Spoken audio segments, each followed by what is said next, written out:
Good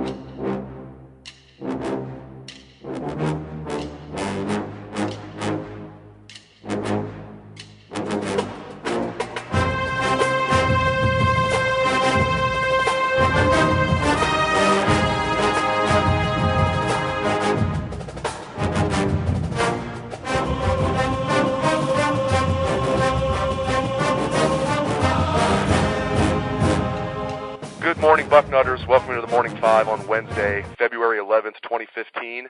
I am Dave Bill, and I am very pleased to be joined by Stacy Elliott, of course, the father of Ohio State running back Ezekiel Elliott.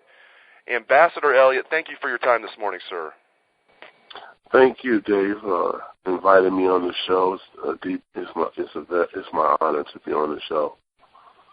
Always great talking with you, sir, and it's been almost a month since Ezekiel led the Buckeyes to the national championship. It'll be a month tomorrow. Time flies when you're having fun. Ezekiel was the MVP in the Sugar Bowl win over Alabama. He was the MVP in the national championship game win over Oregon. Question for you, sir. How has life changed for you and your family over the last month or so? Well, Dave, life has changed so much.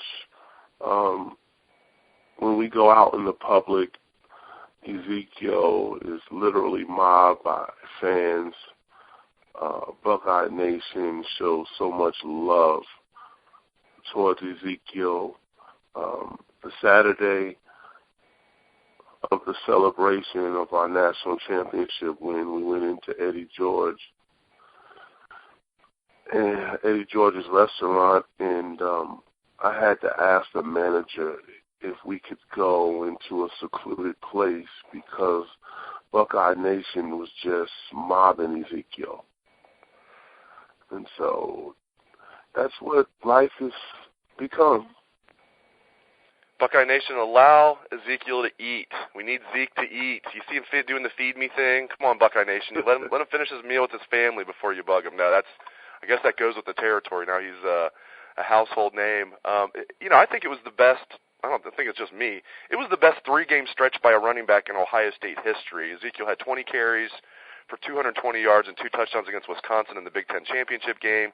He follows that up with 20 carries for 230 yards and 2 touchdowns against Alabama in the Sugar Bowl. And then he goes off 36 carries for 246 yards and 4 touchdowns against Oregon in the national championship game. I'm going to add that up for the listeners out there. That's 76 carries for 696 yards, 9.1 yards per carry, and 8 touchdowns in 3 games. In 3 games where the stage could not be any bigger. Stacy, it's truly amazing. I know the offensive line deserves a lot of credit. So does the construction of the Urban Meyer offense in general. But often Zeke was making something out of nothing, getting a lot of yards after contact. I mean, it was the best 3-game stretch by a running back in Ohio State history. It's got to be surreal for you guys. It really is surreal, Dave. I mean, the performance that the Buckeyes put on and what Ezekiel did in particular was amazing. I mean, after the national championship game, I think it took about a week for Ezekiel and my family to really realize what we had just accomplished. It's truly, truly amazing. I mean, and for the season, he finishes with 1,878 yards, 18 touchdowns, the second most rushing yards in Ohio State history. Only 49 short of the man you mentioned earlier, Eddie George, had 1,927 in his Heisman season in '95. So maybe there'll be a Ezekiel Elliott number 15 grill here in the future in Columbus. I want to ask you about the Mike Weber situation. Obviously, that was a huge deal over the last week. If that was your family, how do you think you guys would have reacted? Let's say Ezekiel would have signed, and the next day the running backs coach would have left. How do you guys think you would have dealt with that? Well, Dave, I was involved with the recruitment of Mike Weber. His dad called me and his mom called me on several occasions, and we talked on the phone. And so if Mike Weber would have been my son, knowing, the inside what was going on, I would have felt a certain level of disappointment, but I would have also not really worried much because Mike Weber's family was sold on Urban Meyer and his program and playing at Ohio State. Mike Weber had a chance to be with Ezekiel several times on his visits to Ohio State, and he saw the love that you would receive if you played for Urban Meyer and the Buckeyes. So I would have been a little disappointed, but when Coach Stan Drayton, who I wish him well, but the reality is he left, and all of us, and I say all of us, I say the players, their families, and the coaching staff all learned at the same time. So if I was Mike Weber's family, if I was in that situation and knowing that it wasn't like Coach Drayton left and Coach Meyer knew and the Elliott's knew and other coaches, Coach Combs knew that the next day that Coach Stan Drayton was going to leave, you know, it kind of makes things better when you find out that all of us were on the same page, not knowing that Coach Drayton was going to leave the next day. I'm going to get your take on this as well. Michigan flipped a running back from Iowa on signing day after supposedly telling Mike Weber he would be the only running back in their class if he committed to them. So give me your opinion on that as well. Michigan's telling him one thing, if you believe what Mike says. I have no reason to not believe him, that he was going to be the only running back in the Wolverines class if he committed to them. And then while he is making his decision, and some people thought he was leaning towards selecting Michigan, Michigan flips a running back from Iowa. What's your take on that? I really, to be honest with you, I think that's horrible. I think that, when you're dealing with a 17-year-old, 16-year-old, an 18-year-old, and you tell them one thing and you do another, when you're that young, you don't have the ability to see gray areas. You don't have the ability to discern how between two different things and be open that sometimes things change.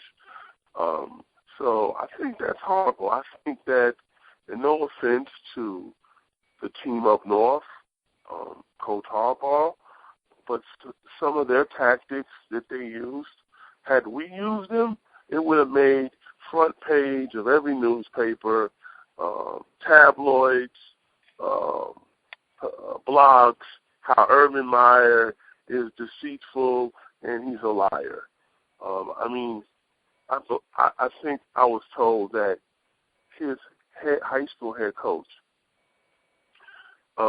took him up to a visit to the team up north, and I know for a fact that Mike Weber's parents wasn't there because they called me that weekend, and I was on the phone with them while he was on that visit, which I thought was an error.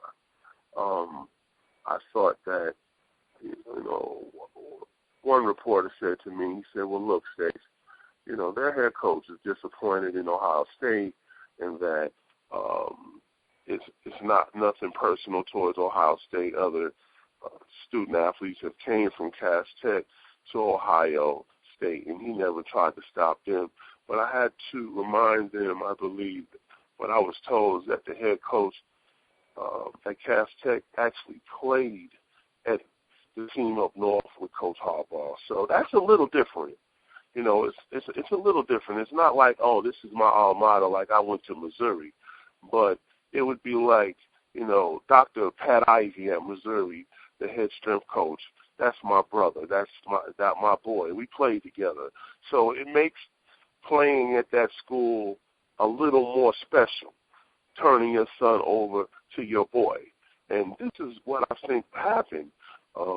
And so some people didn't understand how Mike Weber could go to the team up north on an official visit without his parents. But, all parents, they parent differently.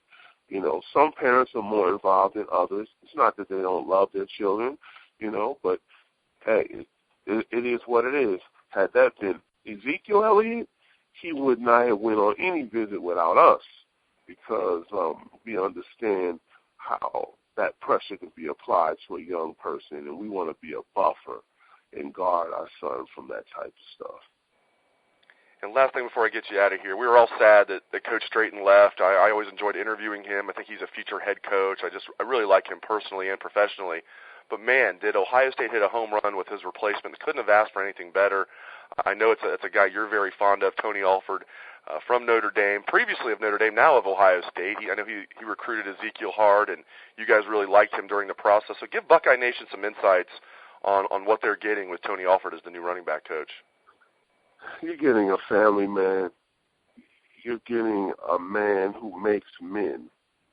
You're getting someone who loves to coach football, who loves to develop young men.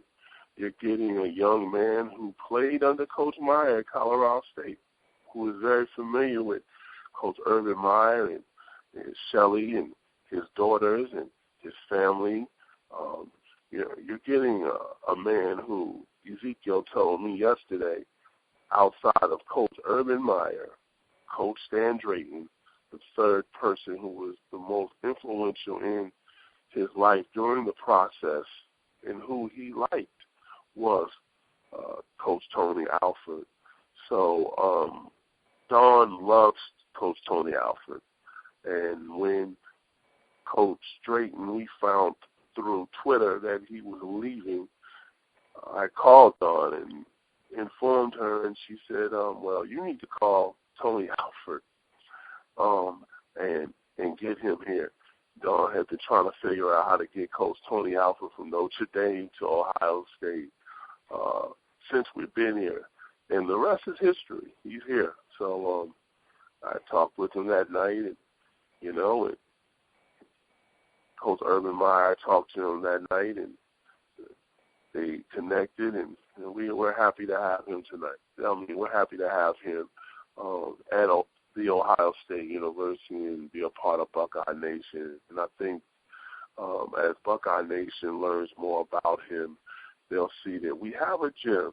And like I said, my family, we love Coach Stan Drayton. I mean, if I had more than one son, I would give him to Coach Stan Drayton. But we have another good coach that we have a lot of love for, who's going to be a great gem to this program. Stacy Elliott, a.k.a. Ambassador Elliott, you always come strong, my man. Thank you very much for your time this morning, sir.